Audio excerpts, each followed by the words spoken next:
Hello, friends, and welcome to episode 496 of the Juicebox Podcast. 6 of the Juicebox Podcast. Hello, friends. Hello.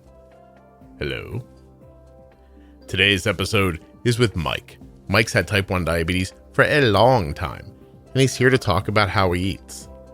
Mike will actually be back on the show later in the year to talk about some of his complications.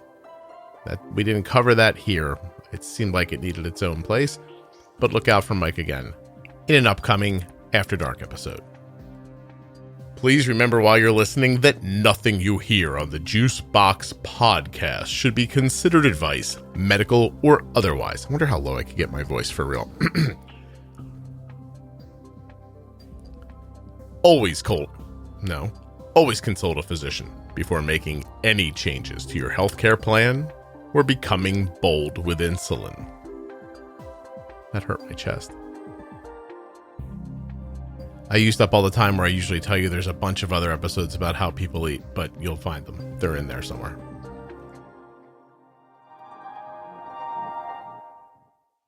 This episode of the Juicebox Podcast is sponsored by Omnipod, makers of the Omnipod tubeless insulin pump. You may be eligible for a free 30-day trial of the Omnipod Dash. Holy moly, 30 days. I know that's what you were thinking. Check it out at omnipod.com/juicebox. And the show is also sponsored today by the Dexcom G6 continuous glucose monitor. Dexcom.com/juicebox. Get started today. Do good things for yourself. Omnipod and Dexcom qualify as a good thing for yourself or for a loved one. You get my point. Okay, here comes the show. My name is Mike. I live in San Diego, California. I'm type 1 diabetic. And for those of you around the world, this is the good old US of A. All right, Mike. You and I know each other bizarrely, in my opinion, just because of how I think of the world. So COVID hits, and I got caught up for a second in hysteria that content providers all got caught up in. The idea that somehow because people were going to now work from home, they were going to lose track of their people. And I think they're like, okay, well, everybody's, using, video chatting. We'll all do these video chats. And people can say whatever they want, Mike. Let me be cynical right out of the box, okay? They can say if they want to, I just wanted to keep all my people connected and everything, but they were already connected. Like, not going to work didn't disconnect them. I think people thought lives were going to change and that these followers, and I'm making quotes with my fingers because I don't think of the people listening as followers, but I think that people believed they were going to lose their followers, that their lives were going to change and they were going to forget about their favorite Facebook page or charitable organization. So they tried to hold them all together. And then I fell right into it. And I was like, I'll hold a Zoom for everybody. And the funny thing is I liked it. I was like, oh, this is nice. Like, get together a little bit. But we would have, sometimes 70, 80 people in that Zoom, right? And so then I got competitive about it. Because there were other people holding them that had like 4 or 5, 10 people. And I was like, oh, I'm kicking their ass. I should keep doing this. But seriously, like I had a really good time with it. But at some point it wasn't sustainable and people didn't need it anymore. Like I think after the fear of life just changed really drastically very quickly went away, I don't think people wanted it any longer. And honestly, I felt like my time for everybody listening was better served making the podcast than, because it took a lot of time to do. But you were one of the people that came into it. Yeah, that's correct. Right. And that's where we met eventually.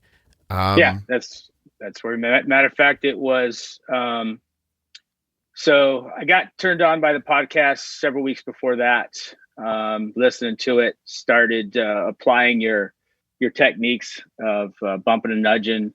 And I was actually out on a walk. It was about 11:30 California time, which was almost, you were about halfway into your, no, you weren't quite into it. You were almost into your first Zoom chat, which I heard on that podcast. Okay. And I'm like, trying to hurry back so I could get in on the Zoom, and I made it about halfway through. So that was our first. Right. And I have to, now that we're talking about it and I'm done being flippant about it, I really did like it. And I thought it was great. What ended up happening was, unlike what I expected, I thought it was going to be like conversation to make people feel connected, but it kind of quickly turned into like Ask Scott and Jenny live, except Jenny wasn't there and people were just asking me a lot of questions, which I was happy to do, because you were seeing some people had the questions, but not the nerve to speak up. So if someone asked the question, everybody sort of got the benefit from it. And it's not that I wouldn't continue doing it. I do think it's nice, actually. But I don't know. Like, I'll see. I ran out. I was also thrown into COVID at the time, you know, so my life was kind of messed up too. But I really didn't want to. See, my concern wasn't like everyone else's. I don't think people are going to abandon this podcast. I think the podcast has a real solid following. My concern was not creating content in a moment when you needed something that represented normal to you. So I wanted there to keep being content. But then I was surprised by the whole thing, and I liked talking to everybody. It felt like I was giving a talk in public, except I didn't have to get on a plane first. It was kind of nice, honestly. Yeah, I think it was a nice tie into, I mean, like you said, at that time, COVID hit and everybody was freaking and panicking. So it was, you know, we're at home, we're not out seeing our friends and our normal comrades. We're listening to the podcast, and then to be able to kind of have that, you did a few Zoom kind of connection of, oh, okay, we're there together, which kind of like calms everybody down. Makes it. I have to be honest. I've gotten a number of notes during Corona. By the way, COVID, Corona, I bounce back and forth. You'd think I'd pick one. But during COVID, I got a number of notes, and that was really what it was about from people. Like, thank you for being consistent with the show. That was a real, like, a strong through in a lot of the messages. So anyway, I don't know if we were planning to have you on before I started talking to people about how they eat or not. But I do want to learn a little bit about you before we find out about how you eat. Sure. So, how old were you when you were diagnosed? How old are you now? So I was actually misdiagnosed at first. I was around 9. I was misdiagnosed from a general practitioner having an ulcer. I was getting, my symptoms were getting those double over stomach cramps. I guess I had the flu or something. And from my understanding, that could trigger your body attacking this pancreas, that's what was happening. Right. So misdiagnosed with an ulcer. The doctor, the general practitioner, diagnosed my mother with being too hard on me. So sent her to a psychiatrist, which was furthest from the truth. So my poor mother, long story short, they're treating me for an ulcer, and I'm just withering away. And they finally had to take me to the hospital. So it was right around 10. Wow. That I was finally correctly diagnosed. Okay. We have to, I know that you were young, and it was you're not an old man, but you're not a young man. And so I'm saying, I know it wasn't 5 minutes ago, but do you have like a little context for that? So they thought your mother was like overbearing about your health? Yeah. Just life in general, just, being a kid. Because why would a 8, 9, 10-year-old have an ulcer unless your mother was stressing you out?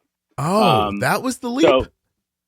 So because I was having such bad stomach cramps, bouts of it, when I guess my body was attacking the pancreas, we went to our general practitioner, and he said, well, that bad of a stomach cramp, he's got to have an ulcer. So you have to be hard on the boy.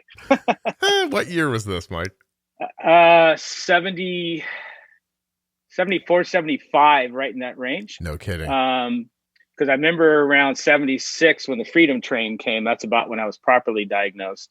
So for a year or so, they did the beryllium test and all that stuff. And I remember the X-ray technician when they were doing the beryllium or whatever they call it stuff to see where the ulcer was.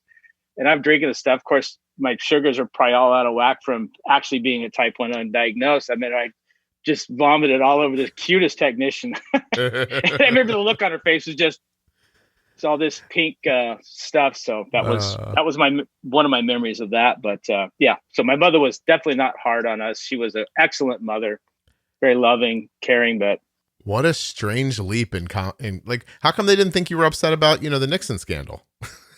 Well, actually, I could have been, but I didn't follow politics at that time. But you never know. I could have been a secret politician. But yeah, no, that wasn't the case. And it's kind of funny. We're not funny, but just pictures of around that time. Skin, bones, all the symptoms. Right. But nobody put it together. From being pressured by somebody is what they thought. Wow. Yeah. Yeah. The world's come a long way in a short time, huh? I know it's hard to feel that way in the moment, but for anyone that's really like putting the numbers together here, in the early 70s, Mike's mother was sent to a psychologist for how terrible she was to Mike because his stomach hurt. Yeah. That's sexism, in case you're wondering. It completely is. Yeah. Yeah. Wow. That's really crazy. Okay. So they eventually find out that you don't have an ulcer. What's management like in the early 70s? Oh my gosh. So in the early 70s, well, there was beef and pork insulin. So you would take the beef until you were kind of, resistant to that. And then you'd take the pork until you were not resistant to that. There was no meters, there was no really way to test. They kind of, if you weren't falling over, you were doing good, was kind of their rule of thumb.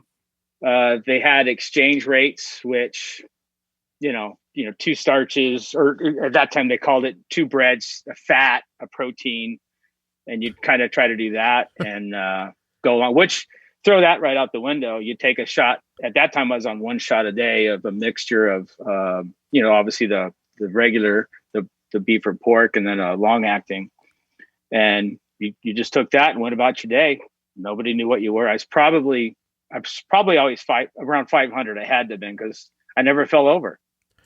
Well, it really is when you stop and think about it. Like, I'm assuming you'd eat something if you were dizzy, and then other than that, you didn't think about it. Yeah. Wow. Yeah, that was it. And then you'd go to the doctor every 3 or 6 months, whatever it was at that time. I really don't remember. And they would obviously do the A1C test and scold your parents because you were probably too high. But that's that. How do you bring it down? In modern thinking, what that really makes me think about is, I was just helping somebody the other day, and I was teaching them how to, correct a lower blood sugar without overcorrecting it. And I made this offhanded comment. I was like, hey, look, it's so close right now. If your child has a chewy vitamin, like a gummy vitamin that you use, now would be a great time to give it. And she's like, yeah, he does that. They only have 4 carbs. And I'm like, that's perfect. Give him 4 carbs. So kid gets the vitamin. Of course, she gets nervous because she's just starting to learn how to do it, and gives him a few Skittles. And then the kid's blood sugar is 200. And keeping in mind that that's how it all works. Like, imagine just, hey, I'm dizzy, I'll eat. You weren't having a Skittle. You were eating. You were having a meal, right? If you got dizzy. Oh yeah. And at that time, so the raisin box is about the size of a cigarette pack. You imagine how many carbs that thing had in it. That's what they would give you. You'd eat one of those. You'd drink, plus maybe the orange juice. And so you were probably from 40 to 500 again. Yeah, just from the overcorrection. In 10 minutes. And when did meters come into your life?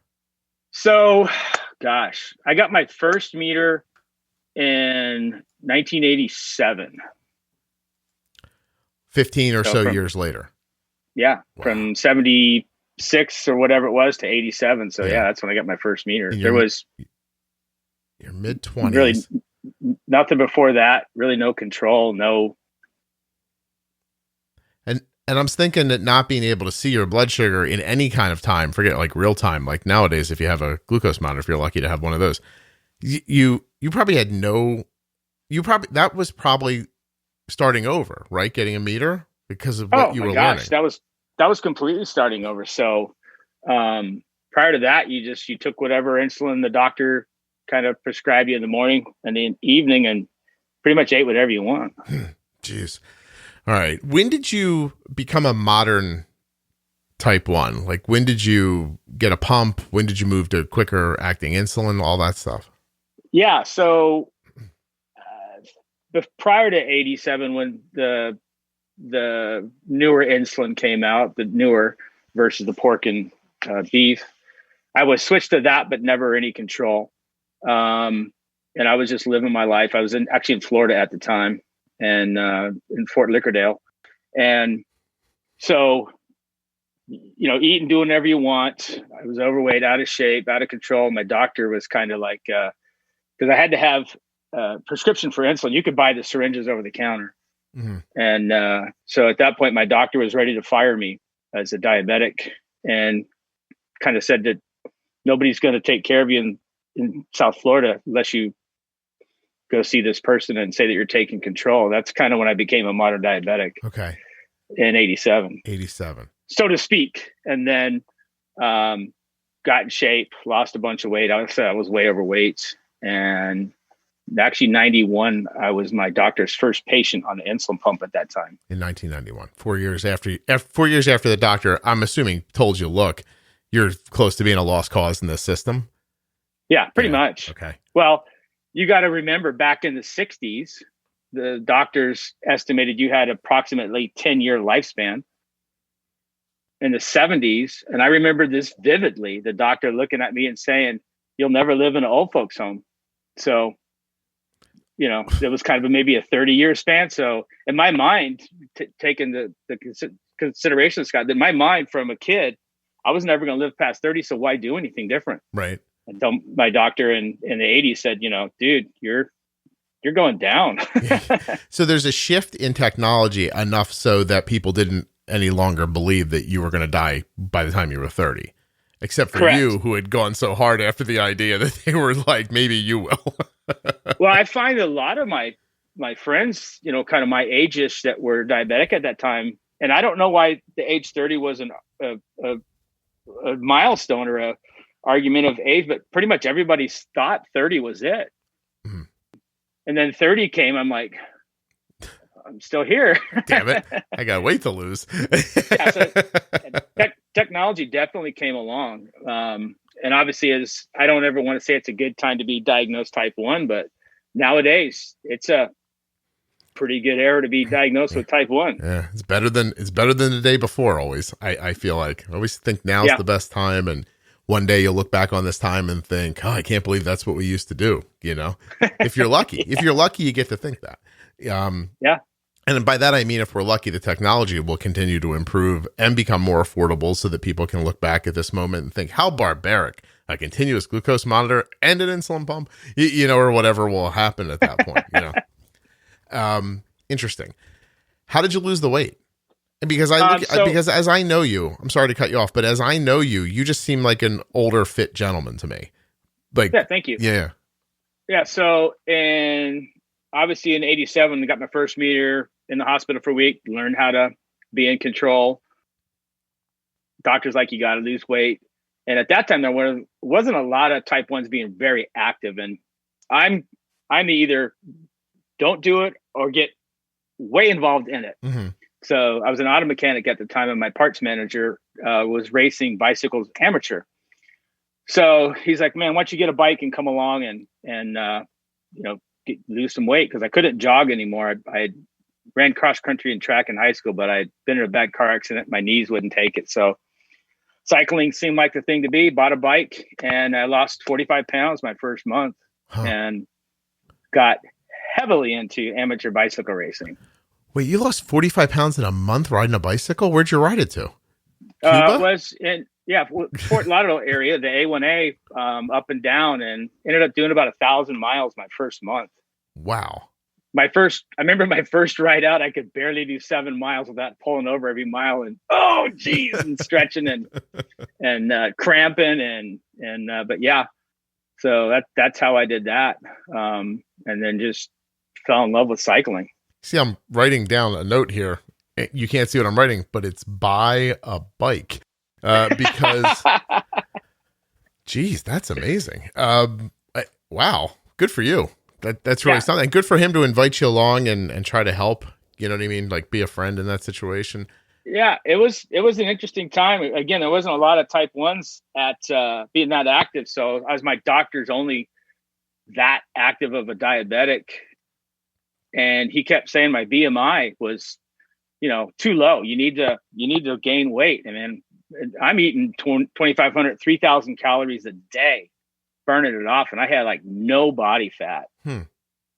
So, and then from there with the injections, I was on multiple injections, obviously at that time. And I just couldn't get up any earlier. I was getting up at like 2 a.m., injecting, going back to sleep, getting up at 3, eating, going back to sleep. And at 5:30, I'd get up, and depending on my blood sugar, I could either go work out with the advanced groups. And this is when I got more heavily into cycling. I could then go work out with the advanced group, or I had to back off because of my blood sugar. So the pump seemed like the thing to do at that time. Yeah. And it took me 6 months to convince them that a pump was a good idea. So you have an all or nothing like personality then. Yeah, man. Right. Yeah. I'm up or down. I just heard Mike Tyson recently say that he didn't want to even work out because he didn't want to reignite his ego about competition. And I sort of didn't understand what he meant. And then he went on to say his wife told him he looked heavy. So he got on a treadmill, and then he went 15 minutes, and then he wanted to go 20, and then he wanted to go an hour, then he wanted to go 3 hours, because he's just very competitive and he was doing it. So if he was going to do it, he was going to do it all the way. And now I'm hearing he's going to fight Roy Jones Jr. in an exhibition match. So it's, it was either I'm going to get fat and that's it, or if I start moving, I got to go punch somebody because I'm a boxer. Yeah. That was very, either on or off, up or down. Yeah. So how much of that impacts how you handle other things? I'm wondering. I'm assuming a lot. And you're on here today mainly to tell us about how you eat. So what's your eating style? Now my eating style, I was eating any and everything. I do the cooking in the house. I like to cook. I teach barbecue. So I was eating any and everything. And with your methods, got my A1C down. And recently, a few months ago, switched to keto. Just seemed like the thing to do, not having the impact of the heavy glycemic index. Just for me personally, it seemed to work out pretty good. So okay. I do about 29 carbs a day, and then a high protein, high fat is what I'm doing. How long have you been at that?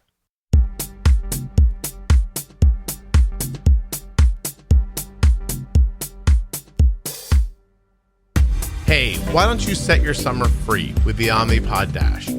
You can enjoy your beach and pool days without having to disconnect your tubing or stopping your insulin.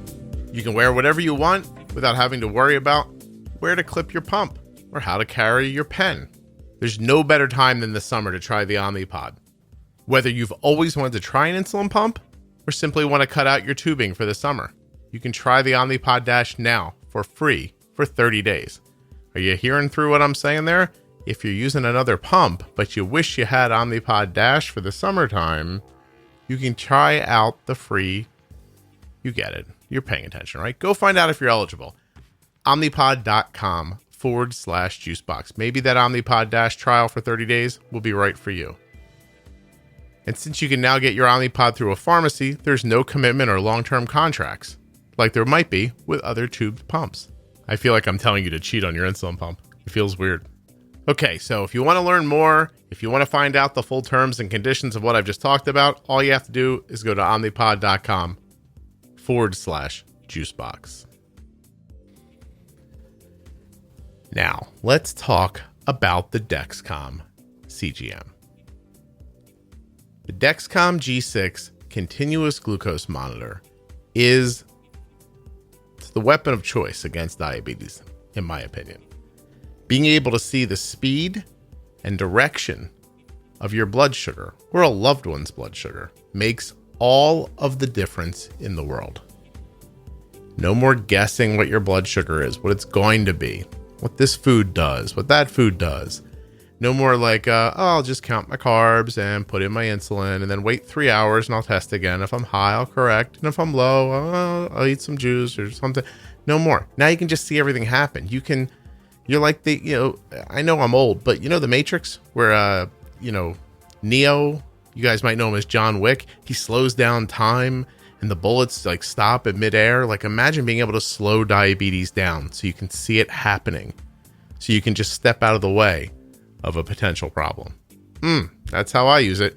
And my daughter's A1C has been between 5.2 and 6.2 for 7 years now, I believe. I've lost track. Our results are ours, of course, and yours may vary, but understanding what your blood sugar is doing is the first step to doing better. Dexcom.com/juicebox. I forgot to tell you about all the other stuff. It's got alarms and alerts, and you can share your data with other people, but you'll figure it out at the website. Dexcom.com/juicebox. Omnipod.com/juicebox. Hey, what the heck? Juiceboxpodcast.com. Give a little plug for myself. There's a little more music left. How about this? The Diabetes Pro Tip episodes are available starting at episode 210 in your podcast player, but you can also find them at diabetesprotip.com. All right, let's get back to Mike. We'll find out how long he's been doing this and much more.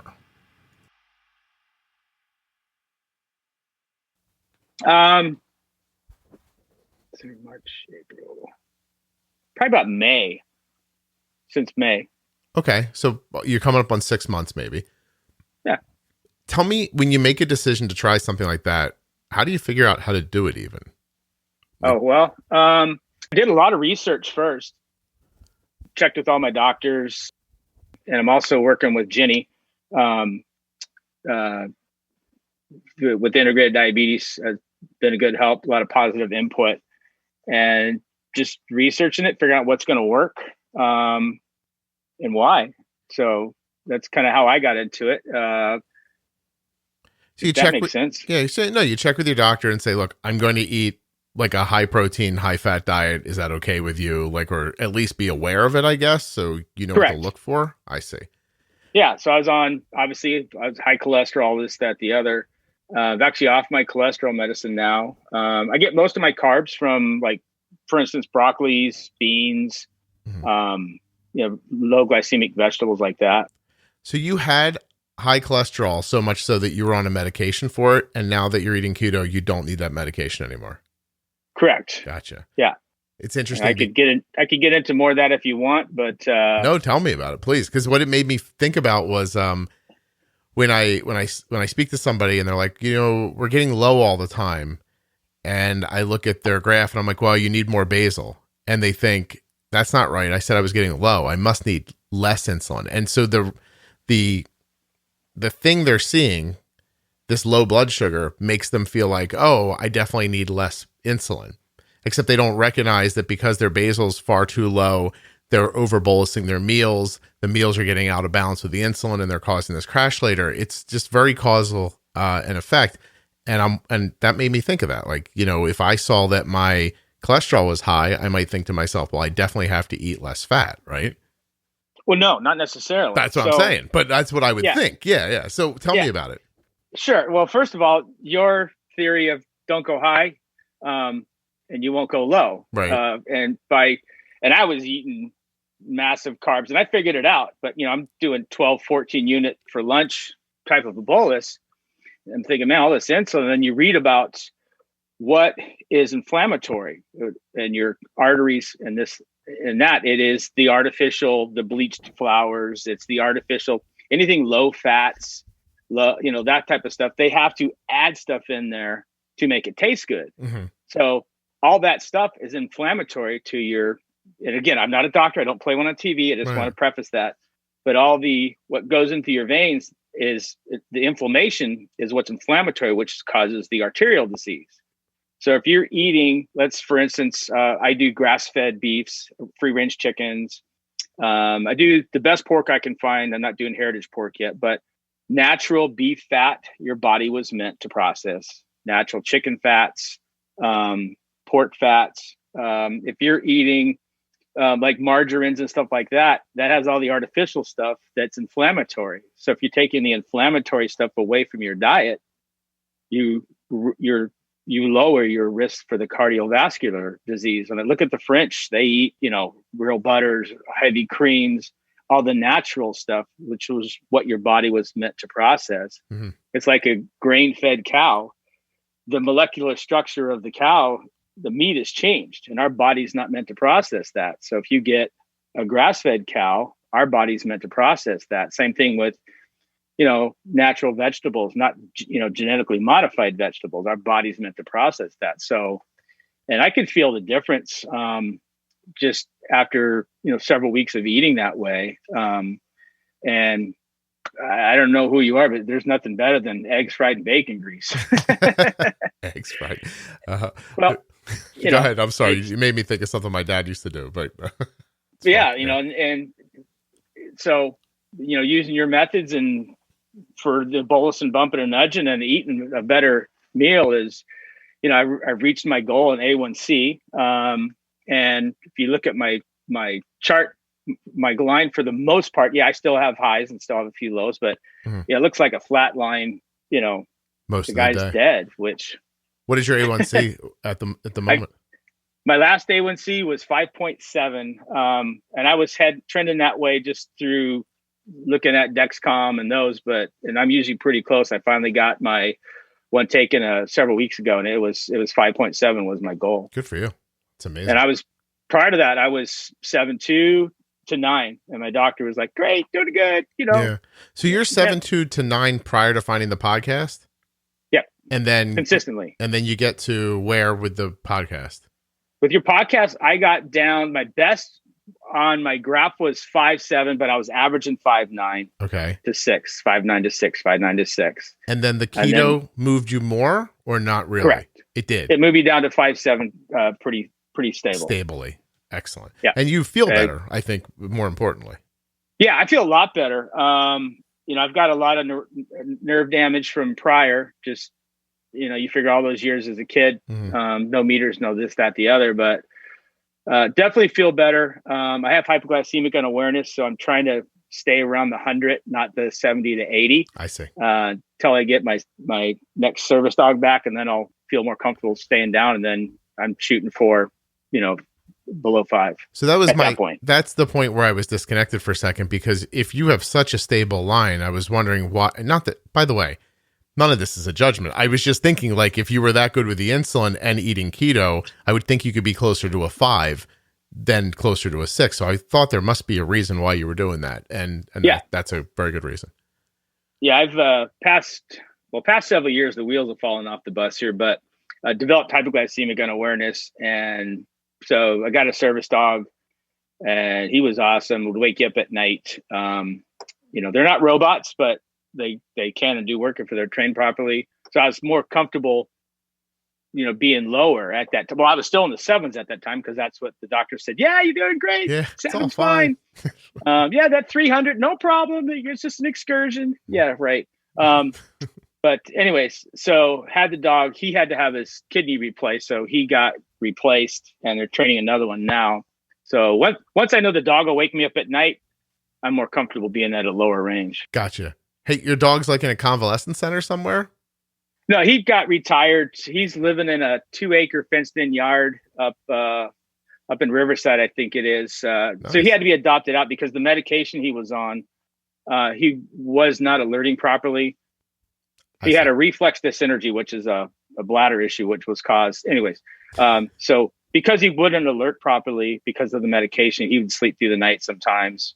So I see. He had to be replaced. So he got retired. He's running around. He's happy. Good for him. That's excellent. Good for you too. And how long will it take them to train a new dog? They're training one right now. As a matter of fact, I had another one that wasn't trained for me, but didn't work out. And where I work, he was just too afraid of the environment. Okay. So they're training one now. It should be anywhere from 6 months to a year. Wow. So in the meantime, I set my clock to wake up every few hours and make sure that I'm in a good zone at night. and mostly you are? Yeah, for the most part. Gotcha.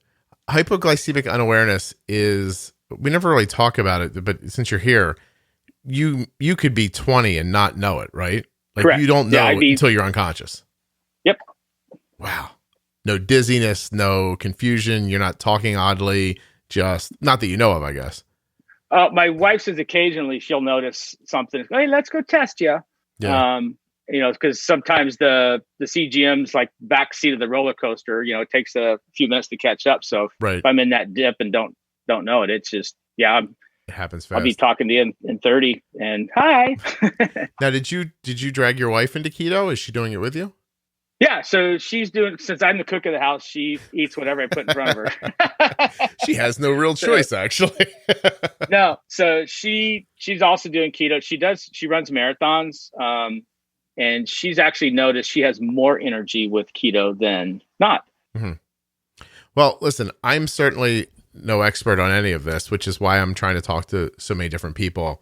My experience in my life would be that when I was in my 20s, I had gained a lot of weight, and we did the Atkins diet, which I think basically is, very, very low carb. And I lost a lot of weight fairly quickly doing that. And I have to echo your sentiment that obviously I lost weight, so I'd feel better about that in general. But I do believe that there's something about processing grain and flour and all that stuff that your body really some people's bodies just struggle with. So I'm not at the point where I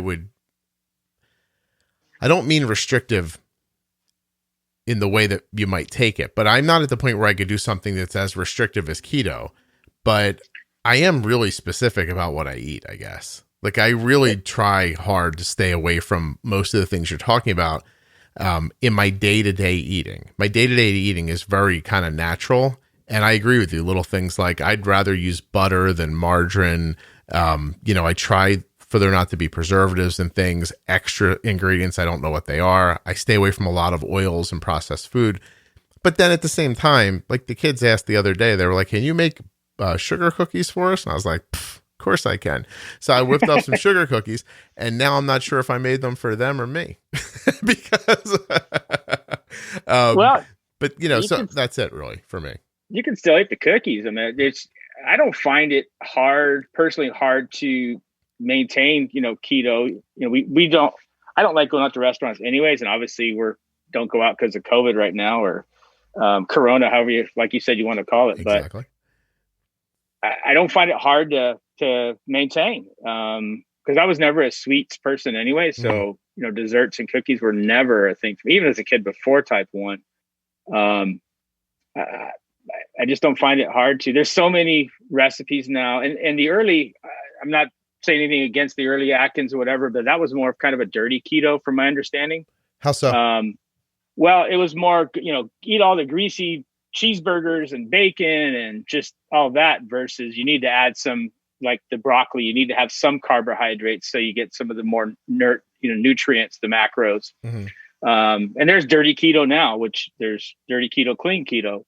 And I'm trying to do it where I am doing a cleaner keto. And, again, we didn't have the cookies and the crap, but I was a Dorito-holic or chip-aholic, if you want to be generic, mm-hmm. popcorn-aholic. And I just don't eat that stuff anymore because all the other ingredients that go with it. Yeah. So there's me. If something comes in a bag, I don't eat it.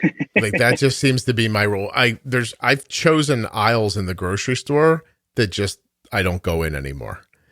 I'm like, I don't go in that aisle's not for me. Now the problem is too, it's interesting for you is how old are you right now?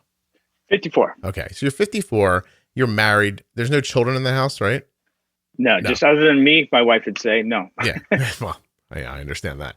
But like, I'm 49. Actually, I think I'm 49. The other day I was confused about how old I am. I'm not quite 50, but I really don't know how old I am.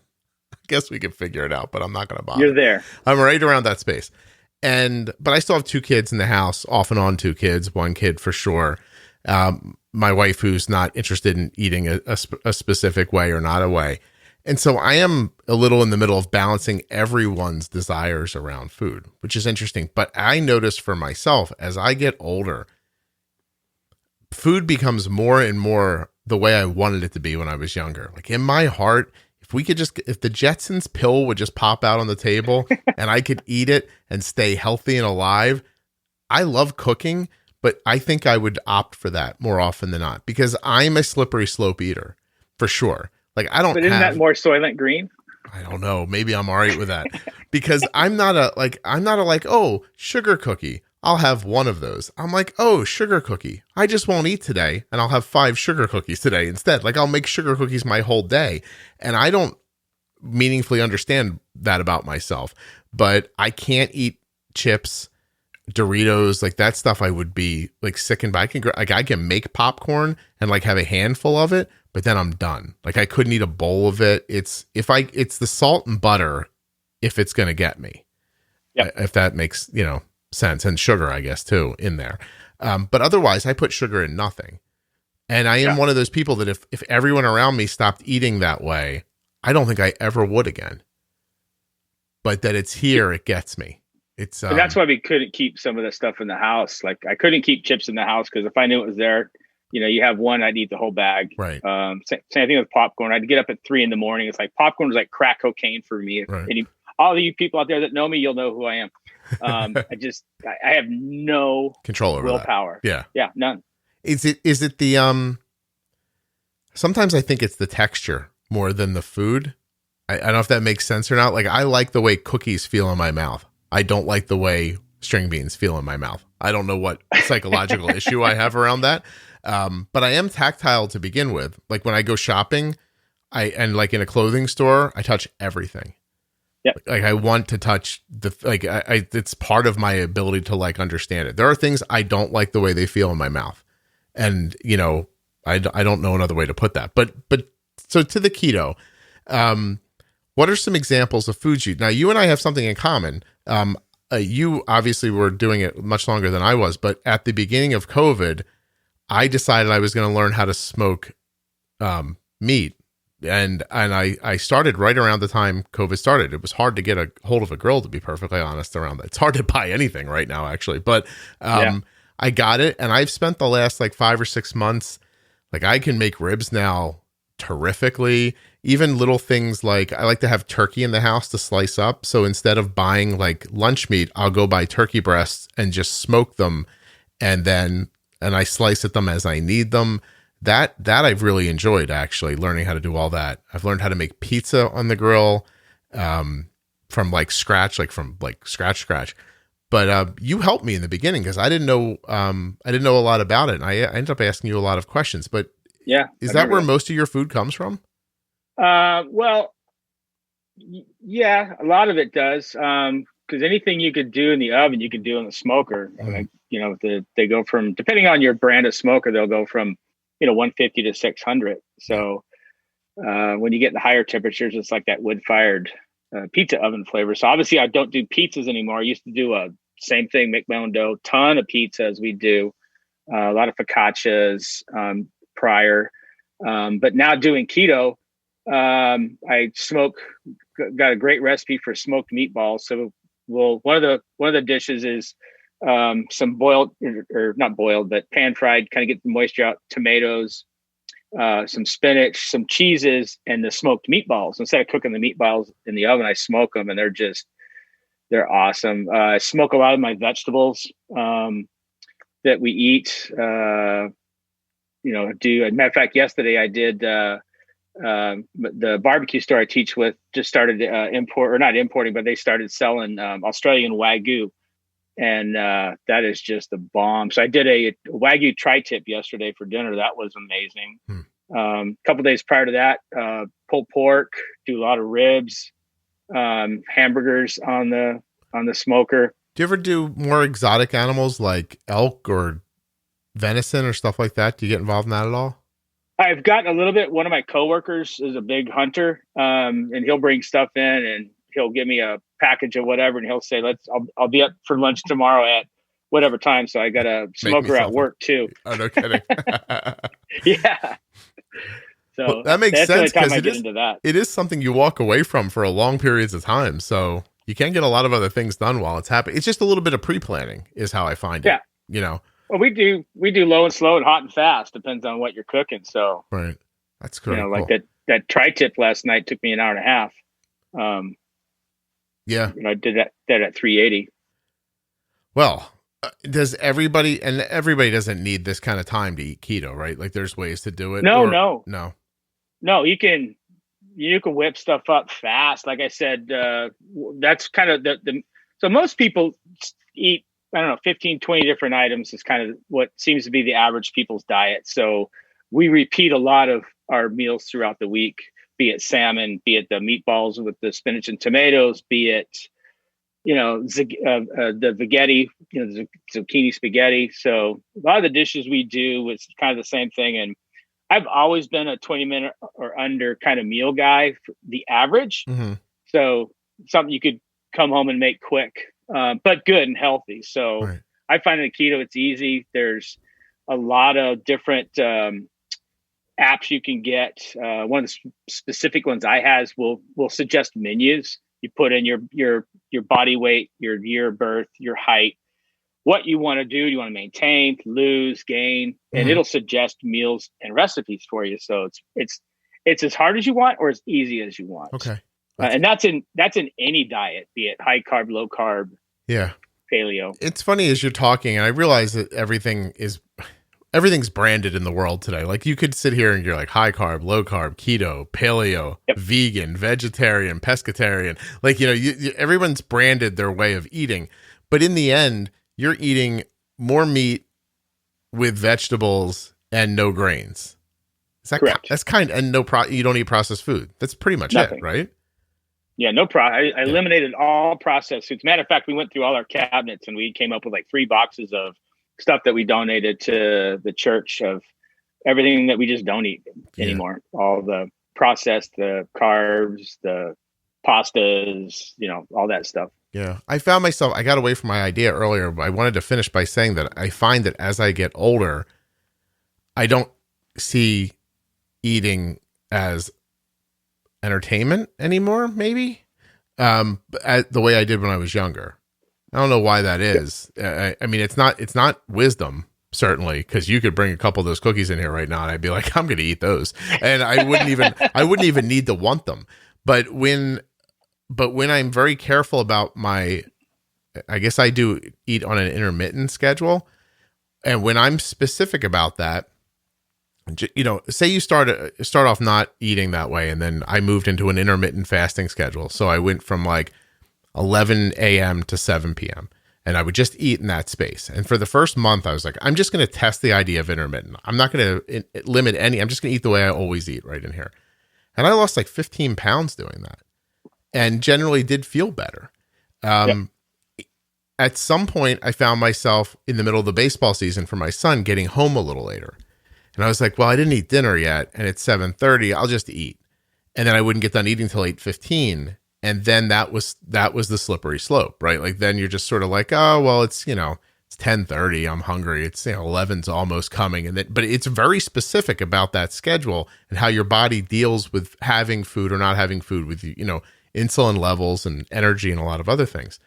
And as soon as you get outside of those hours, I could eat anything inside of those hours and lose weight. But as soon as I opened those hours up a little more, I put the weight back on again. It started to come back. It was really, really interesting. I don't know. I don't think there's a right answer for anybody. I think that what works.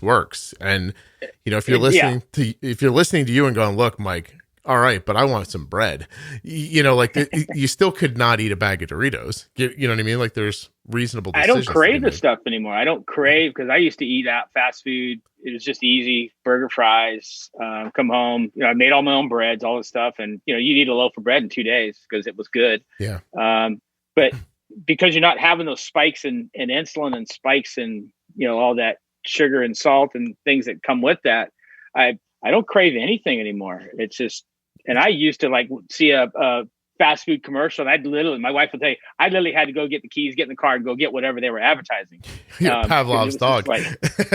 Yeah, it really was. And I did. And I craved that. I thought I craved it for the longest times. And I had a cheat meal.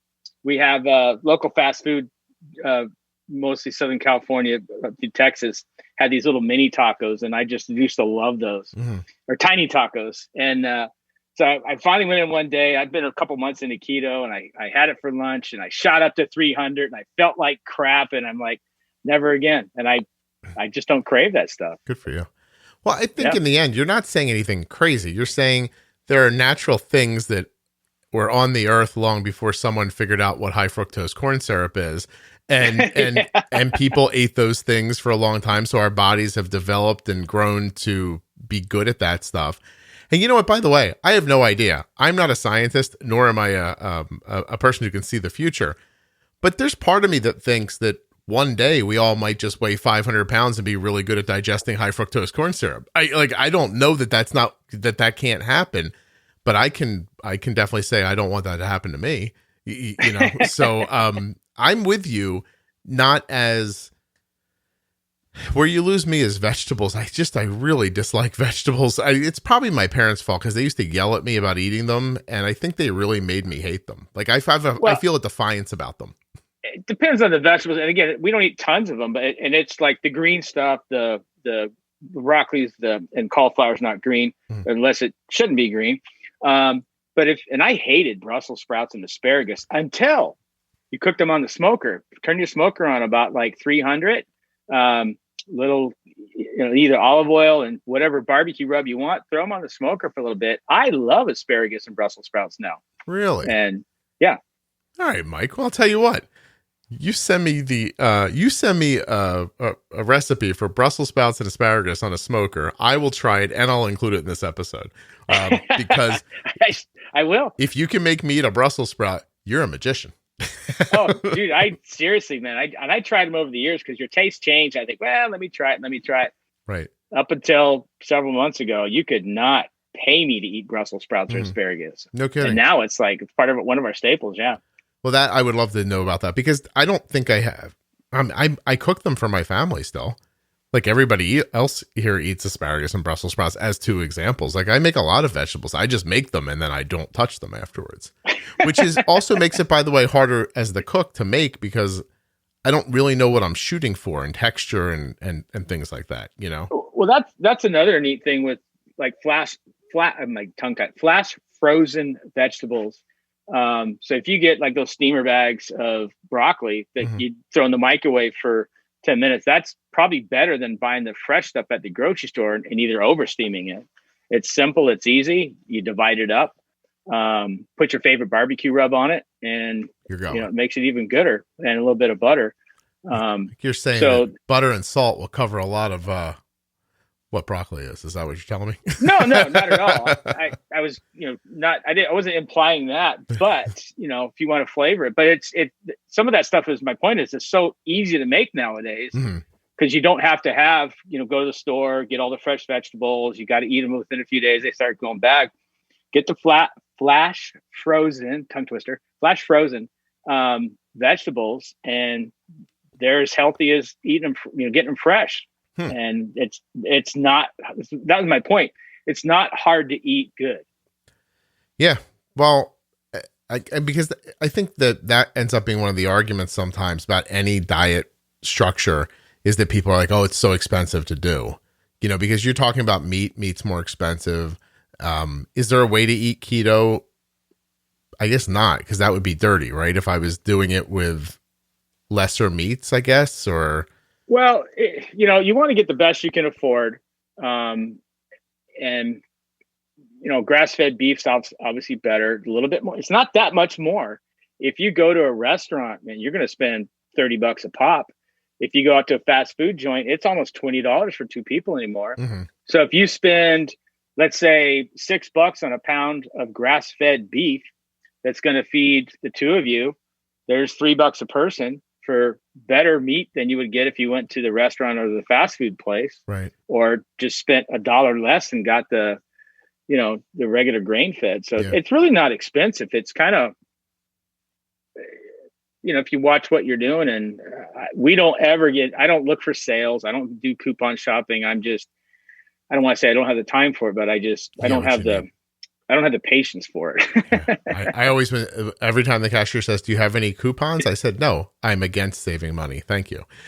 Because I know that's how it feels to them, but I don't have the mind for it. Like you could cut out a coupon and leave it on the countertop and I won't remember it. I don't know why that is exactly. Okay. Well, what do you think people should know about keto eating that they don't know? Like what's not in the, out in the world about it, things you learned or things you think they should know? Gosh. Well, I always remembered from the prior, and even my mom, my mom's still stuck in the 70s for diabetes education. and how things work. And it's like, no. And when the Atkins, and I'm not talking bad about it, I think it's another alternative for people, but the original is your body was going into ketoacidosis at that time, which was thought to be the same as diabetic ketoacidosis, which is bad. What you're actually doing is you're going to a ketogenesis. So your body's learning to burn the fat. And that's the one thing that my wife said was gives her more energy. Before, when she would run, it would take her 4 or 5 miles to warm up. Now she's warmed up in the first mile because you're not accessing all those glucose sources right away to try to deplete. You're burning fat. Mm-hmm. So that's why you have the higher fat, but you need good fat.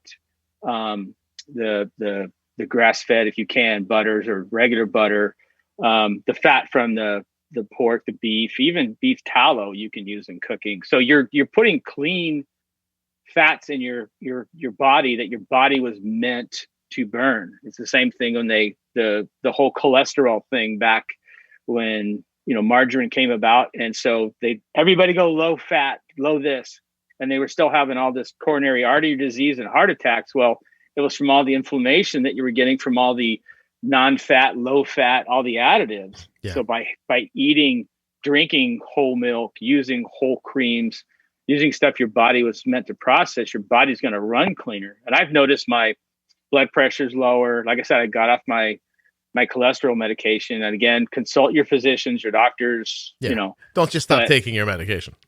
No, but right. it got lowered just because I'm not having all that stuff. So, I like it. And you can do this. There's keto without eating meat, people who don't, who are vegans or whatever. I mean, you can still get your proteins from your nuts, your legumes and what have you. But, it's been good for us. It's not difficult. You're not eating food you enjoy. I'm not eating, crap or just stuffing myself with, a stick of butter in my coffee every day. Right. So, there's, look into it. There's keto for diabetics and there's a lot of good information and there's a lot of bad information out there. So that's why I consulted, like all my doctors. And again, Jenny, she's a dietitian, and, did my research. I would say with anybody, any diet is do your due diligence, do your research. Don't just listen to one source. Yeah. And find what works for you. I think too, about finding information, like everyone's got their, everyone's got the castle they're defending, for the most part. And because I don't eat any specific way, I thought maybe I'm a good person to talk to about how other people eat. Cause I really don't have a horse in the race. I don't care one way or the other, just say what you're going to say. But I think too, you got to be careful about people who are making money off of things. So if, it's, hey, there's this keto lifestyle and for just $50 a month, we'll you're falling into a trap. I have to admit, I agree with you about the fats and about natural foods as well. Like I would just never eat margarine, but my wife's like, she's like, this is what I have to do because it has less fat. And I'm like, I really think you're wrong. But I can't get through to her. And she, and maybe I'm wrong, so well, it's all processed under high heat. And it's like, the vegetable oils and all stuff, it's all processed with high heat. So it's actually not good for you. Yeah. It's inflammatory. So, it's not for everybody. And then there's the other side of it that, if you want to eat a certain way and you want to have pizza and this, that, the other, you can figure it out and that works for you. More power to you. Oh yeah. I genuinely imagine people understand that are listening, but in case someone's coming in from the outside, like I'm not doing these episodes because I'm trying to change anybody's mind. I just, I think everybody, if we're going to understand how to use insulin, it should be everybody should understand how to use it, not just people who eat, whatever a classic meal is. I mean, if somebody eats keto, they should know how to use insulin just the same as if they don't. So I'm just trying to pump information into the podcast. I've cut my insulin way in half. My basal rates are obviously down, way down. And I've noticed, which it didn't take me long to learn, but I had to learn the different proteins. For instance, like the beef, the hamburgers or whatever, that kind of fats versus the pork fats. I mean, they kind of hit me differently. Okay. So I have a different approach to obviously I don't bolus before I eat. I bolus after, and then depending beef, pork, or whatever, I might do an extended. I'm using Loop, so I'll do an override, maybe a 30% override for 3 or 4 hours. And I found that's worked pretty good for me. And I'm typically pretty on. The other day I had a pretty bad day. I got up higher than I wanted to, but the stresses of the world also add to that. Yeah, no kidding. I think it's so important for people to hear that in any context. I mean, you're eating almost no carbs and your blood sugar is going up from protein and the fat. It's so, I mean, there's a pro tip episode about it. And I mean, we've tried our hardest to make sure people understand that it's not just some magical diabetes rise that happens, but that protein gets broken down and it gets stored as glucose. So yeah, it's not hard to understand, I guess, if you put it simply enough, but it happens later. So you can't pre-bolus and eat keto because that insulin will crush you before that process of the breaking down of the protein ever happened. Correct. Yeah. I was pre-bolusing maybe up to an hour before. So I had, for the most part, for the last, I don't know how many years, I've had a turkey sandwich for breakfast every morning. One, I know how it hits me. Two, I really enjoyed it. And I would pre-bolus almost up to an hour before eating that and kind of hit that right. And with keto for breakfast, I'm depending on where I'm at, I might be a half hour to an hour before I bolus for the proteins and the fat. Do you find your kidneys and just the system of disposing of liquid waste is an easier process without carbs? What do you mean? I don't know. I just find that if I feel like my health is tumbling in the wrong direction, I'll go to a very low carb thing for a couple of days. And the first thing I find happens is that the excess water weight in me just goes away. Are you retaining less water now? No. So I drink a ton of water. So but prior to Corona or COVID. Let's call it COVID. Go ahead. We'll do it COVID. I'd keep a case of water in my truck or car or Jeep, whatever I was driving the day. And anywhere I went, even if it was to the gas station a block away, I'd drink a bottle of water. Okay. So I was drinking, 10, 12, 15 bottles of water a day. Since I'm not driving, I drink a 12-pack minimum of sparkling water, which is basically nothing in it. So I'm always flushing anyways. Okay. So you're in a constant process. Yeah. I've noticed I probably have a little bit more water retention since I'm not doing as much. Like I'm not working as hard right now. But I know that's just water. Okay. But I'm still constantly flushing. So I haven't noticed the difference in that. Okay.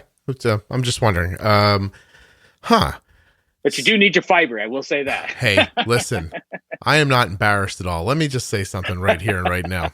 What I use is an old classic Metamucil. Still has the sugar in it. I don't want any of that fancy sugar-free Metamucil. 2 teaspoons into a few ounces of water. Everything is perfect forever. And why do I have to do that? Because I don't eat any goddamn vegetables. So I don't. Well, I noticed, that's one thing I noticed. I am using a psyllium husk because it doesn't have any of the sugars or additives. So even with the vegetables I'm eating, I'm not eating a ton, and I wasn't eating a lot of vegetables prior. I'm doing that better now, but so I'll do a teaspoon of that, and I find that that worked out quite well. I have to be honest with you. I joke about it because I'm older, but I wish someone would have found me when I was 20 years old and said, "Hey, take a fiber supplement." I really do wish somebody would have said that to me. I think it would have changed my life. Yeah, it can't hurt. Just have a little, have enough supplements, have enough in you that what your body needs is available to it. And that's all. Do you take any supplements at all? Like I take a zinc and a D. I take a fish oil, and a vitamin B every day. Yeah. Do you do anything? I started taking just a Men's 40 plus, just kind of I get a lot of, I never got the keto flu. I've always had enough sodium and minerals from all the rubs and barbecue stuff. So I just took that on a recommendation. But other than that, prior to that, I've never taken supplements. I didn't understand what you just said. Keto flu? Yeah. So when you start keto, sometimes people say they get a headache. Is because if most processed foods all have a ton of sodium. You go to fast food sodium, you go to the restaurant sodium. So your minerals go down when you start keto if you're not keeping that up. Okay. So because a lot of people don't salt heavy. So when you go to keto, your electrolytes get lower. Mm-hmm. So you need to pay attention to that. And one of the signs of that is they call it keto flu. You get a little bit of a headache, you're foggy. So you can take some chicken broth and kind of get over that. To level that. I guess also you're getting away from sugar possibly too, right? If you're making a real firm switch, like bang, I'm going from this to that. Yeah. Well, the breads I used to make only had 3 teaspoons for the loaf in it anyways. Right. But yeah, there's sugar in French fries that you get at the fast food, and there's, sugar and salt makes everything taste better. Yeah, so yeah, you're getting away from that, but it's mostly the electrolytes, the salts. Okay. Have you stumbled during this process at all? A loaf of French bread got to you or something like that, or? Yeah. So we had, I'm not blaming my wife for that monthly, but we did have a pizza the other day. Yeah. And it was horrible. I felt like I'm so glad I had it. So you ate the pizza and your body just rejected the idea of the pizza? I used to be able to eat half of if not more of a pizza. We'd go to the one of the local places that's national chain, and it was deep dish. It was great. And I could easily eat half of it and some of the cheesy breads. And I had 2 pieces and I felt like I ate a cow. Yeah. Just your body was like, why are you doing this? What did you, and I was like, 280 all night. I was like, I kept just bolus, 200% override. It was, it was not good about it. So when I make mine, I make a nice, like it's a Neapolitan. It's a very thin crust. And sparsely with cheese and just some sauce, and maybe I'll put sausage or something like that on it. But they're also like 12-inch pizzas, and I could probably eat I guess if I pushed myself, I could eat a whole 12-inch pizza, but I don't usually. And then I don't make it again for 5-6 weeks. And then it just pops up on a Sunday. Like sometimes I just want to get up in the morning and cook all day and not think about anything. And well, yeah, when I was making pizzas, you do a typical dough ball. I'd cut it in fourths. I'd make my own for myself and then whatever my trophy wife wanted. And we do pestos. I do barbecue sauces. We do, all that stuff, pretty thin crust. And that's the stuff when I was making them. How do you handle barbecue sauce when you're do you use any sauces when you smoke, or you just mostly dry rub everything? I'm pretty much dry rub. I've never been a fan of barbecue sauce, just because meat has to stand on its own. But for the pizzas, we'd use a little thin barbecue sauce. So one of the things we used to do where I teach barbecue at the barbecue store, every month we'd have a free-for-all barbecue come down, and I'd make 50, 60, 70 pizzas, and we'd use the different sauces that he sold in the store to show what you could do with it. Yeah. And you're using a tablespoon maybe on a pizza, so it's not a lot. It doesn't hit you too hard. Right. That makes sense. Yeah, I have to say that the moment I learned that pizza crust had to be cooked hot and fast changed. I make too much, and my neighbors can kind of smell it happening. So you can see them; they're in the backyard, and they're kind of like, "Is he going to offer me a pizza?" And I'll kind of pass them out a little bit. My one neighbor's like, "This is the best pizza in town," and I was like, "Well, it's just." Just put a little more effort into the dough. And by the way, I feel like because I cold ferment the dough and it takes days for it to come together, I actually feel like my body processes it better than if I would have made it the other way. I can't imagine that I could ever completely, I should say that I think I believe and I agree that processed white flour is not something your body's meant to deal with. I believe that.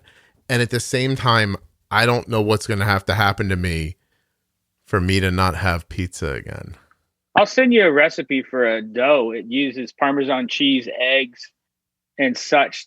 And if you can tell me that it doesn't taste like real pizza dough, or if not better than some of them, really, I'd be surprised. Yeah, we did several different doughs.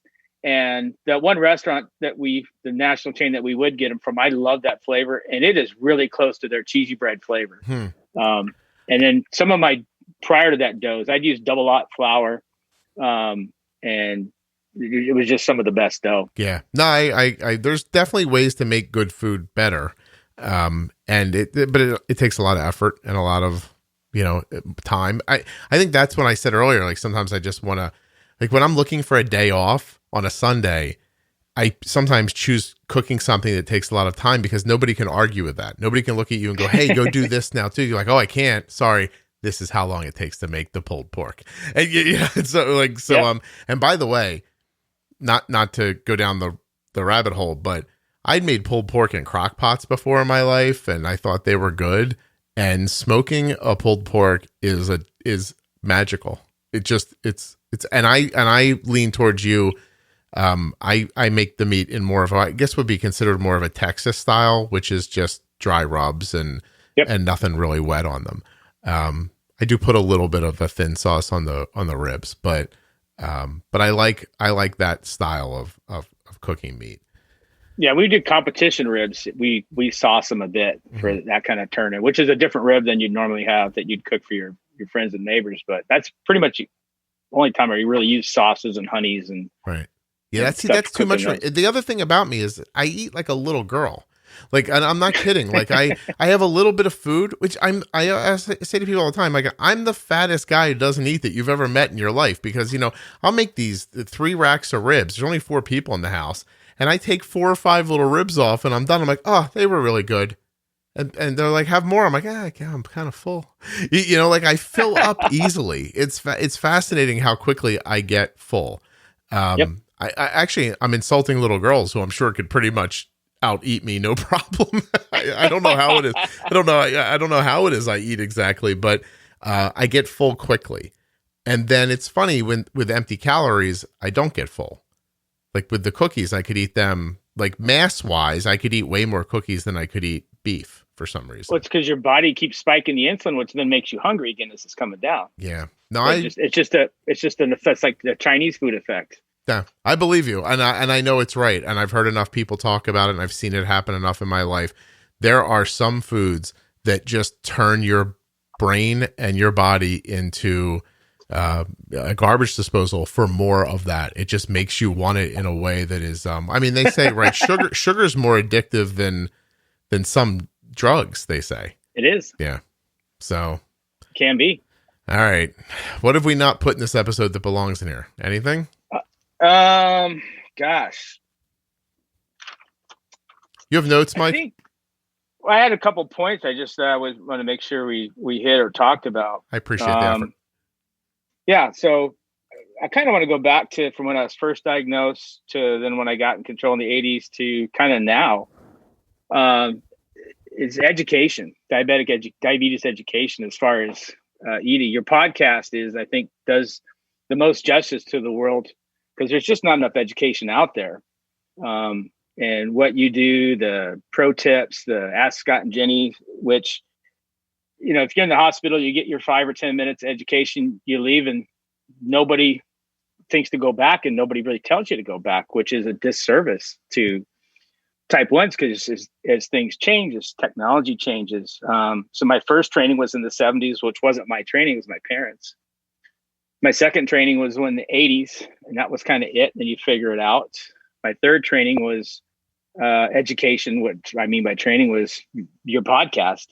And then I continued that with Jenny, which you have to relearn things or talk about things, which, like I said, my doctor at 20 years just told me I was doing great. Never told me, maybe you should go back and get some more education on diet or control or how to come from between 7 and 9 down to a respectable. Like I said, I got a lot of, neurological damage and neuropathy, and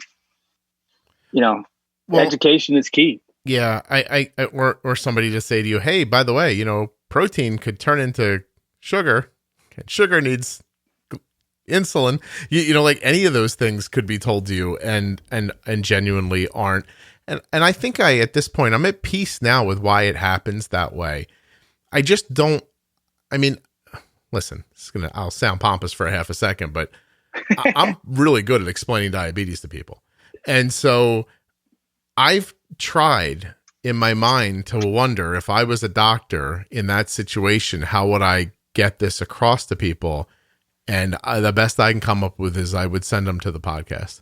I can't, it's too much. And you can't just, we're not machines. You can't just download that much information at one time and have it make sense the next time you need it. I think it's something about the conversational nature of this that's part of why it sticks to you. It is. And after listening to the podcast and working with Jenny, and again, my doctor, 20 years, it never said to do better. But I think they have a guideline that they have to go between, okay, keep people around 7. And, now we have CGMs and such. How much damage could have I avoided, 15 years ago when I got my first Dexcom 7 Plus, just with that technology, might have I avoided, but I think, again, most of my damage is from early on. But, I think the doctors have a guideline they have to go to. And I think they could gently refer them to the podcast to, if you want a little more fine tuning, this will work, because there's not a lot of, I don't want to say there's not great diabetic educators out there. Sure, there but are. They also have there are, but they also have guidelines that they need to follow, which is what the doctor tells them. Right. Yeah. And there's no point when you can say to somebody like, oh, that happened. All you really got to do is this, like the hacks and the little things that you would only know by doing it every day. No one's either going to think to tell it to you, or they're going to be afraid you're going to misunderstand it. And so there's that piece of it too, is that nobody really just wants to say it out loud, which is fascinating. 10% of type 1s that are taking care of themselves. The rest of them just, I know I got some friends that just like, yeah, you're a zealot, for wanting to talk to other type 1s and hang out. But, I don't think that's true, but it is what it is. I don't think there's a way to understand and then to put it into practice if you don't immerse yourself in it a little bit. And, I heard from somebody recently, and I took some time to talk to this person on the phone. At the end, I said, okay, so here are these episodes I want you to listen to, and then you can contact me back and ask me any questions you have. And she said, I don't have time to listen to that. And I don't think she meant it that way. I think she meant, I don't have time. Like, I think I meant I want to make sure I'm like saying it correctly.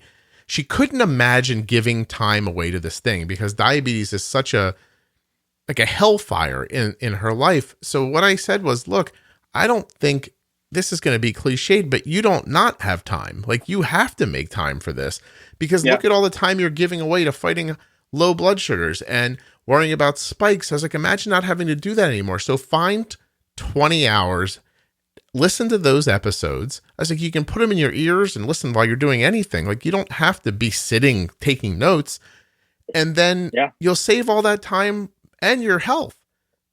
Yeah. I've turned everybody I can from the top of the mountain. It's like, look, you got to listen to this podcast, listen to this. And, the ones that do, it's like, hey, thanks, man. It's like, cause it's a whole nother way of looking at it. Just think about just the bumping and nudging that I started gently, just being, as you call it, bold with insulin. I was terrified of insulin. I'm hypoglycemic, right. Unaware. But just doing that, it's like, wow, what a huge impact. And nobody told me that before. Yeah. My doctor, 20 years, never said, hey, let's, it just seemed like such common sense to me. Like, even when I first said it out loud, I thought, this is a waste of people's time. Who would look at a 160 blood sugar and not do anything about it? Me? You and everybody else, Mike. My high alarm was 350 because I didn't want to get woken up at night. Yeah. My high alarm now is 120. You get woken up when the morgue comes to pick you up. But my doctor said that was fine. Yeah. If you want to sleep, that's okay to do that. Right. No, gosh darn it. leave it high so you can sleep. I mean, that I think everybody gets those words spoken to them. And I say, there's a world where it can stay lower and stable and you can still sleep. It's just understanding how the insulin works. And if you want to eat keto and do it, you can.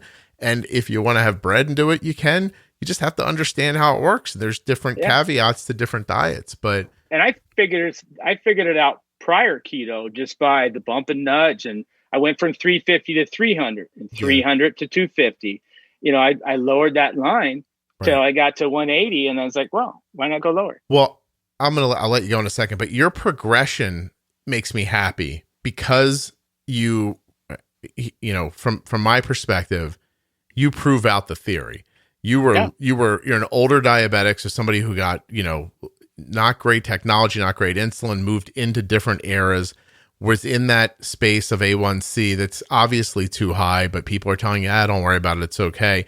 You found the podcast, learned how to implement it. It worked for you. You could keep eating like that if you wanted to, and you'd be able to take good care of yourself.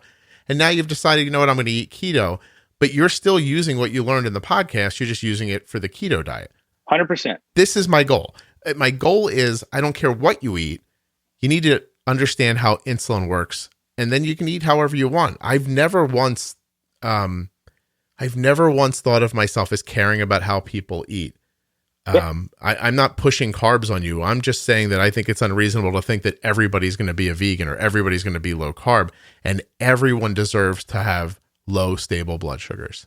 You need to learn how the insulin works. And that was never really explained in detail. And that's where I go back to the education, if, you know, however you can get it. And thank you for putting this out there. And I know a lot of people that turned on to the podcast. It's the same thing. It's like, wow, man. But it's learning how to it works. You're right. Timing and amounts. Yep. Whatever it is you're eating, I don't care what you eat. You could eat, you know, candy, caramel corns all day long. If you can figure it out, God, more power to you, Yep. but know how to do it. And that's what I learned from the podcast. Thank you. And I appreciate you saying that. Here it is.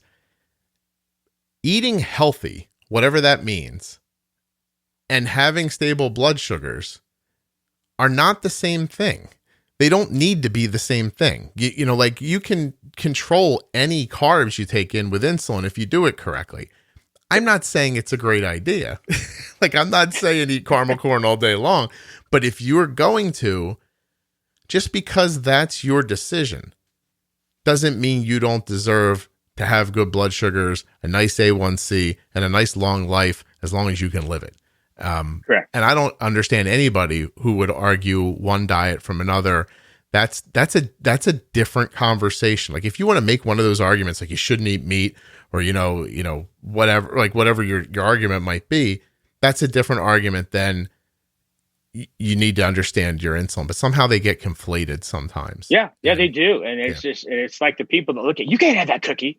It's like, well, why not? So there's two things that type 1 diabetic cannot eat. First is poison. Yeah, 100%. And the second is anything made with poison. So if that cookie is not made with poison, damn it, I can eat it. But if you don't know how to use your insulin and you eat a cookie, your blood sugar is going to be 350, just so you know. Yes. And so let's get that straight. And I think we went a long way towards helping people understand what it is to eat keto. These conversations are not to teach people to eat keto or teach people to be a vegan. It's to have a real conversation with a person with type 1 who has made that choice. So I appreciate you coming on and sharing this all with us. I really do. Sure. Happy to do it. Thank you. It's been really nice knowing you too. Not that we're never going to see each other again, Mike, but I've enjoyed our relationship. So I appreciate that as well. Thank you. All right. Hold on one second. I'll send you those recipes. Oh yeah. Seriously, do that. I will. All right. Put them in the show notes. They'll be right in the show notes with the links to the advertisers that if you click on, the podcast gets to keep going. Right, Mike? Yeah, it's absolutely. And I did switch to G6 because of you. Thank you. Dexcom, Mike bought a G6 because of me. And I did get a new meter. Got the Contour Next one? The one Arden uses. There we go. And that thing is spot on accurate. And I'm going to take up one more minute of your time. I don't lie. Go ahead, tell me. So I've been a type 1 test monkey for years. And I don't know if you know what a YSI machine is, but it's basically the most accurate meter there is. And they take these blood draws for whatever they're doing every so often. So that meter compared to the YSI, the closest, and it was the AccuCheck. And that was several years ago at my old meter. Right. It was dead on, closest from all the meters. And I had like 5 different meters with me. I'm not going to go into other names, but you want a good one? Get the right one. Contour Next one. I knew it, right? Hey, let's just say it right here. ContourNext.com/Juicebox. That's all you got to do. No, I appreciate you saying that, because seriously, I meant everything I said about wanting to help people. And this podcast went from what I thought was going to be an extension of my blog to a real legitimate full-time job. It's this podcast takes up my entire week, and I'm happy to do it. I actually really very much enjoy doing it, but the other side of that is that, I got kids and bills and a house and everything else, and I can't give away, hey, he's showing me the meter. He really has it. Check the meter out. It's a great meter. And you know what, too, I'm not selling anymore. I really mean this. As the technology gets better and better and better, CGM, you still need a meter. Yep. So have a good one, because you're going to get one anyway. So, get a good one. That's all I think. Get a great one. Yeah. Good point, Mike. Let's not just get a good meter, get a great meter. You guys might hear that in a future ad, by the way. The other thing that really upsets me is the FDA allows meters plus or minus 20%. So are you 80 or 120? Right. Are you 50 or are you, whereas, if you have a great meter that you can rely on, you can rely on that number. I have to tell you something else while we're being mad about things. How much more difficult can it be to make a great meter than a good meter? Like, if you're going to make a meter, why would it not just work really well? And by the way, if it doesn't work really well, be a mensch and get out of the game. Say to yourself, the best meter we could make is the 6th best meter in the world. Maybe we shouldn't make blood glucose meters. We'll make something else. You know what I mean? That's such an odd thing. I think that about cars. 100% agree. I think that about cars sometimes too. I'm like, how much effort would it have been to just make this piece so it didn't fall off the car? You figure they save $2 per one unit over 100,000. Yeah, making the car already. Why don't you make it nice? Is it really? I agree. Yeah, I don't understand that. So anyway, all right, Mike, we could talk forever. I've got to go live my life, and I'm assuming that you have to cook for your wife, or she'll starve to death. So it's coming up on lunchtime. So yeah, I have to make something for my trophy wife. Well, I'm glad that she's an exceptional woman. That you sound like you seem lucky to have. I am. Every day I wake up and she's still there. Thank you. Sometimes my wife will get up and walk out, and I'll look at the kids and I go, I knew she was going to leave eventually. You can hear her from the other room. She's like, I'm just using the bathroom. I'm like, no, that's it. She's out of here. I can tell. Okay, Mike. Thanks so much, man. I really appreciate it. Hey, thank you, Scott. I really appreciate you. No, it's my pleasure. Have a good night. You too. Thanks.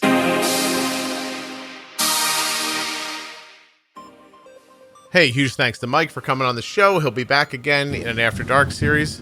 Wow, did you hear that thunder? I'm not editing that out. That scared the living crap out of me. Thank you also to the Omnipod.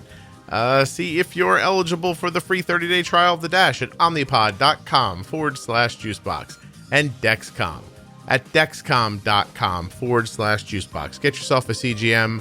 Find out what's going on. This could be the end of my life. So if you never hear from, oh my God, the dogs are going crazy. That was a lot of thunder. Wow. Dexcom and Omnipod paying for a weather report, huh? It's raining in New Jersey. This AccuWeather forecast is brought to you by Dexcom and Omnipod. Thank you so much for listening. I'll be back soon with another episode of the Juicebox Podcast.